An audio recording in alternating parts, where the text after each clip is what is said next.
જય શ્રી કૃષ્ણ. રાધે રાધે. મારી યુટ્યુબ ચેનલમાં તમારું હાર્દિક સ્વાગત છે.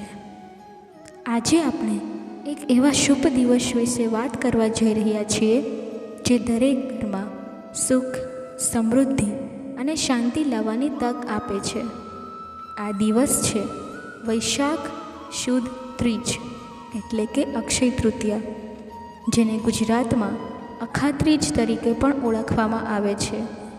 આ દિવસનું મહત્ત્વ એટલું વિશેષ છે કે આજે કરેલું દરેક શુભ કાર્ય, ખરીદી, પૂજા અર્ચના કે ધાર્મિક અનુષ્ઠાન હજારો લાખો ગણું ફળ આપે છે.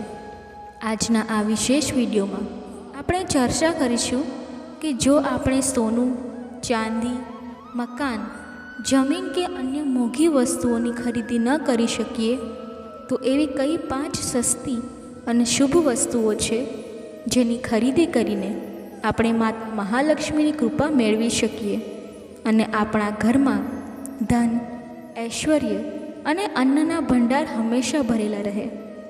એટલું જ નહીં, આપણે એ પણ જાણીશું કે આ દિવસે ઘરમાંથી કઈ નકામી અને નકારાત્મક ઉર્જા ફેલાવતી વસ્તુઓ બહાર કાઢવી જોઈએ, જેથી માતા લક્ષ્મીનો વાસ આપણા ઘરમાં સ્થાયી રહે અને નકારાત્મકતા દૂર થાય.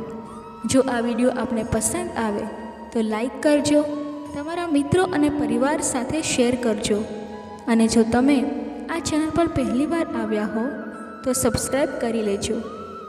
ચાલો આભાર સાથે આગળ વધીએ અને આ શુભ દિવસની વાત શરૂ કરીએ.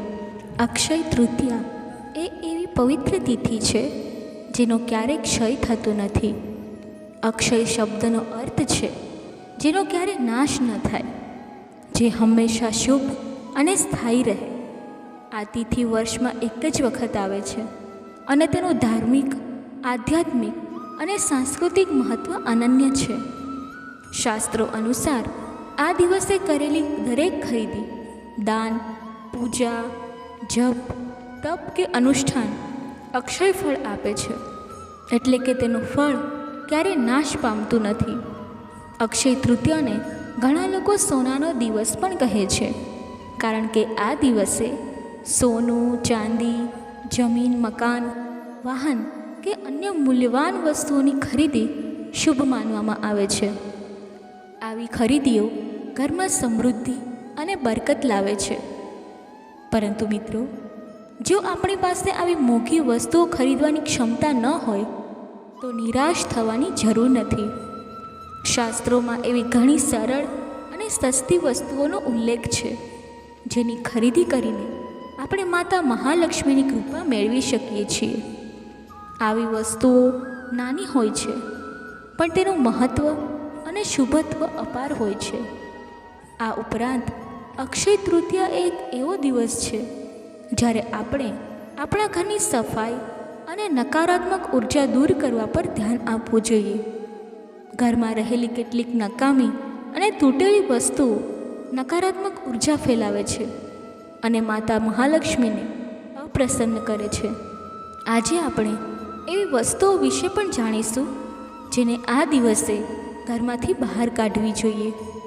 ચાલો હવે આપણે એ 5 વસ્તુઓ વિશે વિગતે જાણીએ જેની ખરીદી અક્ષય તૃતીયાના દિવસે કરવાથી માતા મહાલક્ષ્મીની કૃપા પ્રાપ્ત થાય છે અને ઘરમાં સુખ સમૃદ્ધિનો વાસ રહે છે.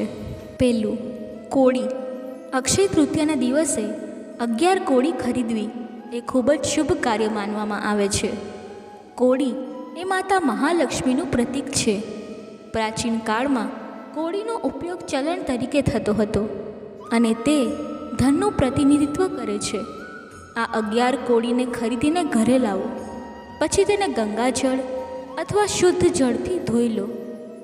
તેને સાફ કપડાથી લૂછીને પૂજા સ્થાન પર રાખો.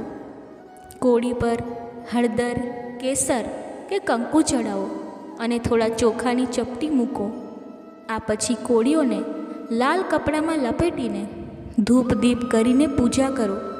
આ કોળીઓને તિજોરીમાં અથવા પૂજા સ્થાન પર સ્થાપિત કરો. આમ કરવાથી માતા મહાલક્ષ્મી પ્રસન્ન થાય છે અને ઘરમાં ધનના ભંડાર હંમેશા ભરેલા રહે છે.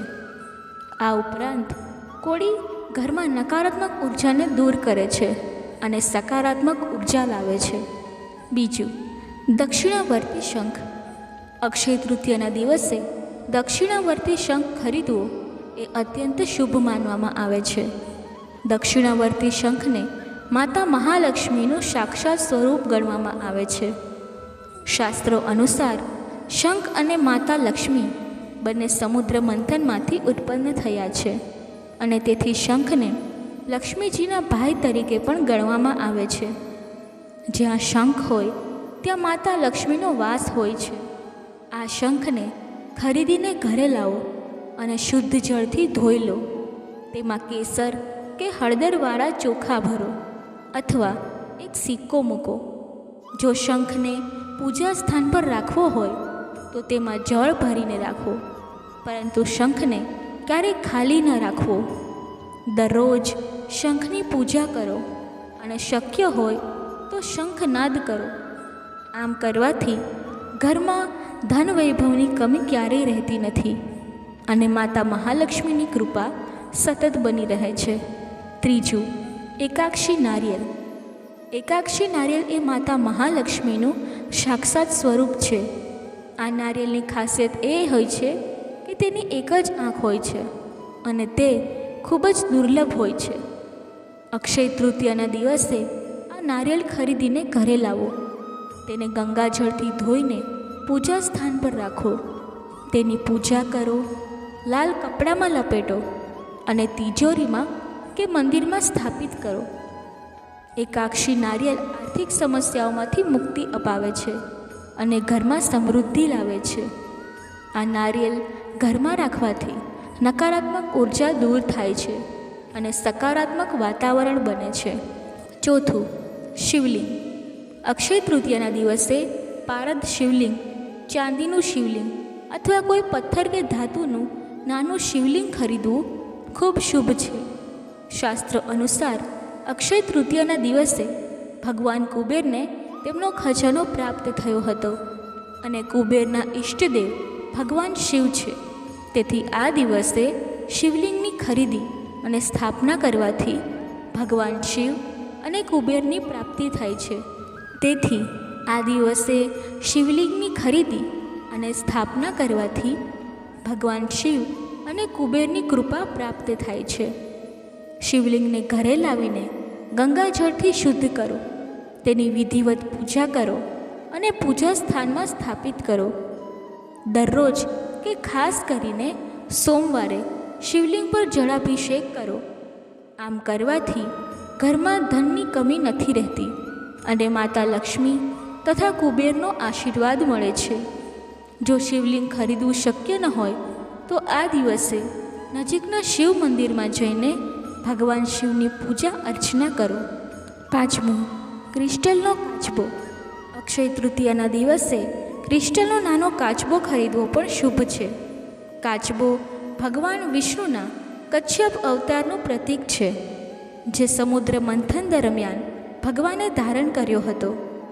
કાચબો ધીરજ, સ્થિરતા અને સમૃદ્ધિનું પ્રતીક છે. તે આપણને શીખવે છે કે જ્યારે પરિસ્થિતિ પ્રતિકૂળ હોય ત્યારે આપણે આપણી ઇન્દ્રિયોને સંયમમાં રાખીને ધીરજથી આગળ વધવું જોઈએ. ક્રિસ્ટલનો કાચબો ખરીદીને ગંગાજળથી શુદ્ધ કરો અને પૂજા સ્થાન પર રાખો. તેની નિયમિત પૂજા કરો.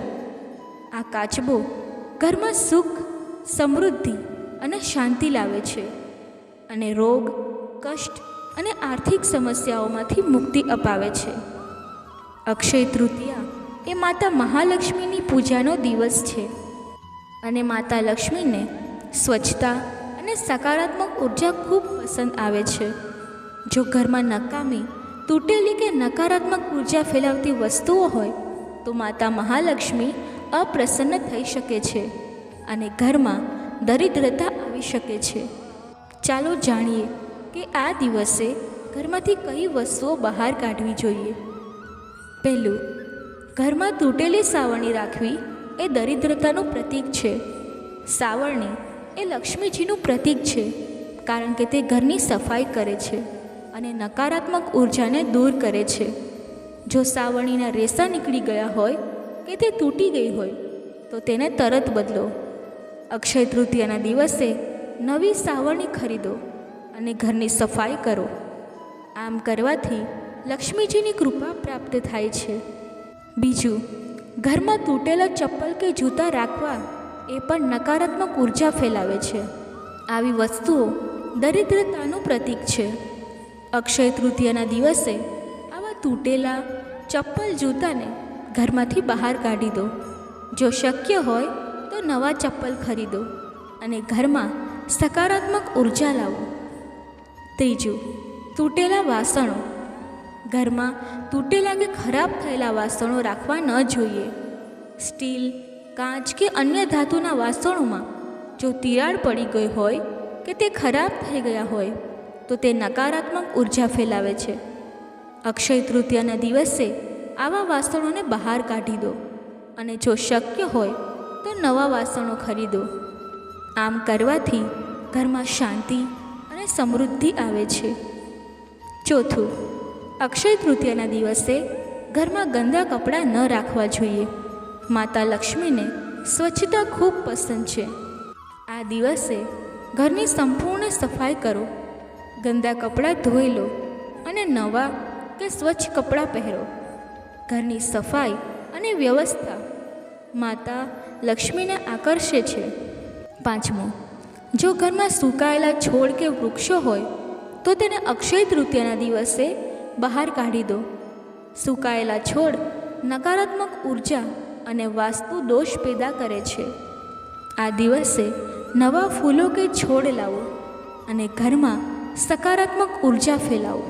અક્ષય તૃતીયાના દિવસે ઉપરોક્ત વસ્તુઓની ખરીદી ઉપરાંત આપણે કેટલીક અન્ય નાની વસ્તુઓની ખરીદી પણ કરી શકીએ છીએ, જેમ કે લીલા ધાણા, હળદર, નમક, ચોખા અને સૂકા ધાણા. આ વસ્તુઓની ખરીદી કરીને ઘરે લાવો. તેને પૂજા સ્થાન પર રાખીને પૂજા કરો અને પછી ઉપયોગમાં લો. આમ કરવાથી આરોગ્ય, સૌભાગ્ય અને સમૃદ્ધિની પ્રાપ્તિ થાય છે. આ ઉપરાંત આ દિવસે દાનનું વિશેષ મહત્ત્વ છે. ગરીબોને અન્ન, વસ્ત્ર, પૈસા કે અન્ય જરૂરી વસ્તુઓનું દાન કરો. લક્ષ્મીનારાયણના મંત્રનો જાપ કરો. શ્રી સૂક્તનો પાઠ કરો અને શક્ય હોય તો ઉપવાસ રાખો.